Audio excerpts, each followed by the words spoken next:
La República de Colombia es, en la actualidad, un país en vías de desarrollo y una potencial potencia regional. A pesar de que este país todavía sigue presentando los problemas típicos del tercer mundo, como alta pobreza o corrupción, en los últimos años se ha convertido en un país bastante estable y con un crecimiento y desarrollo bastante respetable.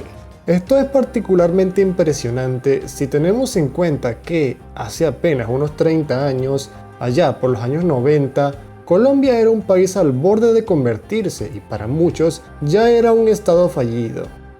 Mientras que la mayoría de los países latinoamericanos en esa época estaban llevando a cabo procesos de pacificación y democratización, Colombia era todo lo contrario, con un estado económico deprimente y un estado de violencia alarmante, con grupos guerrilleros de extrema izquierda, grupos paramilitares de extrema derecha y bandas criminales, carteles de droga, peleándose y disputándose el territorio colombiano entre sí, en muchos lugares, incluso ejerciendo más autoridad que el propio gobierno colombiano. Entonces, ¿qué sucedió entre 1990 y la actualidad? ¿Cómo Colombia dejó de ser un estado fallido y se convirtió en el país estable que es hoy en día?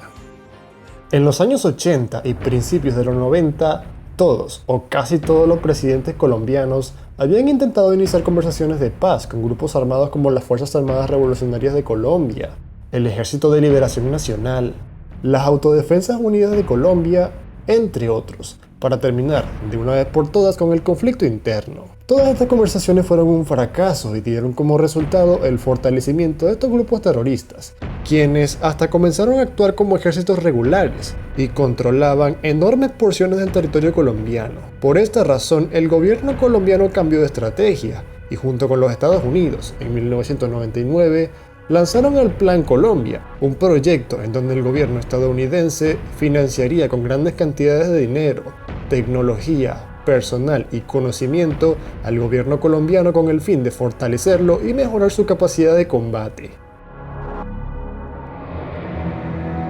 Sin embargo, el Plan Colombia tomó su rumbo definitivo en 2002, con la elección de Álvaro Uribe como presidente de Colombia. Uribe reorganizó las Fuerzas Armadas y las fuerzas policiales del país, con financiación y asesoramiento estadounidense, triplicó el gasto en defensa y modernizó el ejército colombiano. Con un ejército mucho más profesional y mejor armado, Uribe lanzó una fuerte campaña militar contra las FARC, el ELN, las AUC y las bandas criminales, propinándoles duras derrotas, reduciendo enormemente su número y reconquistando casi todo el territorio nacional. Del punto de vista bélico, la campaña de Uribe fue un éxito. Las FARC y el ELN fueron debilitados y obligados a refugiarse en puntos muy pequeños de la selva colombiana, y las AUC, o sea los paramilitares, fueron totalmente desmanteladas. Ahora, con una Colombia pacificada y el gobierno colombiano recuperando el control de todos sus territorios, vinieron los cambios sociales y económicos.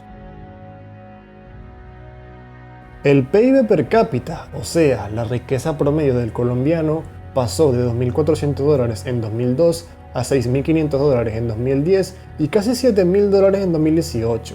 La inversión extranjera pasó de $2.000 millones en 2002 a $6.000 millones en 2010 y $11.000 millones en 2018.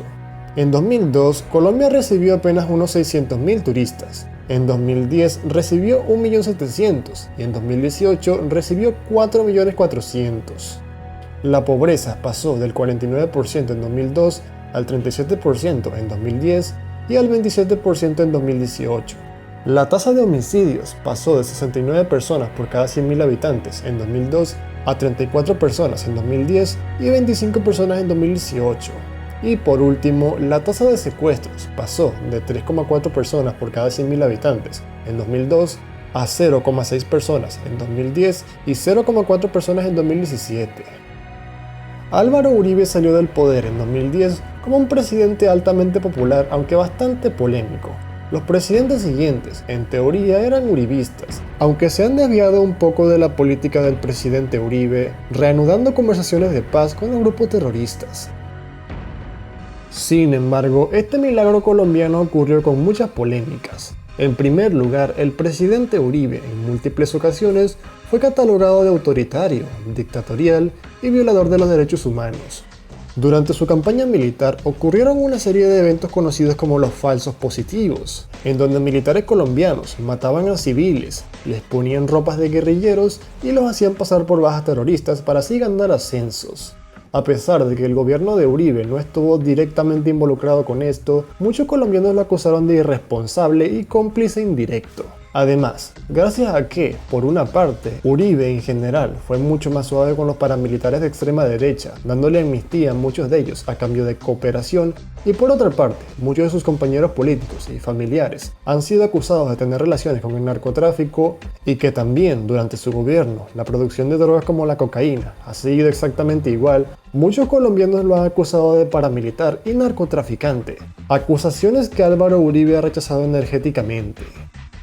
Una vez dicho esto, ¿qué opinas tú de la evolución que tuvo Colombia en los últimos 30 años? ¿Piensas que genuinamente Colombia ha mejorado y que tiene el potencial de convertirse en una potencia regional?